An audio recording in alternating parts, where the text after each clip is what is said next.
Hello everyone, welcome back to my channel. Welcome back to one more mini blog. ఎవరు కనుక్కున్నారో కానీ ఈ food తినాలి, ఈ ఫుడ్ తినకూడదని, ఆ కనుక్కున్న వాటిలో అనపకాయలు తినాలని చెప్పారు చూడు, వాళ్ళకి మాత్రమే స్పెషల్ థ్యాంక్స్ అండి.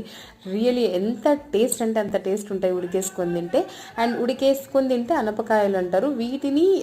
జస్ట్ పచ్చివి నానబెట్టేసి ఇట్లా ప్రెస్ చేస్తారన్నమాట, లోపల ఉన్న సీడ్ బయటకు వస్తుంది. వాటితో ఆలు మిక్స్ చేసి మసాలా పెట్టేసి కర్రీ చేస్తారు. అవైతే దోశకి పూరికి అయితే అదిరిపోతుంది.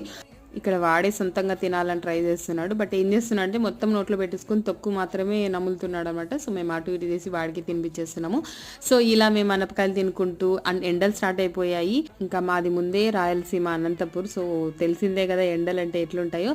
సో అనంతపూర్ డిస్టిక్లో ఉన్న వాళ్ళు అండ్ రాయలసీమలో ఉన్న వాళ్ళు మెయిన్గా. అండ్ ఎవ్రీబడి సమ్మర్ కాబట్టి కొంచెం వాటర్ కంటెంట్ ఉన్న ఫ్రూట్స్ ఎక్కువ తీసుకోండి. డీహైడ్రేట్ అవ్వకుండా చూసుకోండి. హ్యాపీగా హెల్తీగా ఉండండి. That's all. సబ్స్క్రైబ్ చేసుకోకపోతే సబ్స్క్రైబ్ చేసుకోండి. See you in the next vlog. Bye.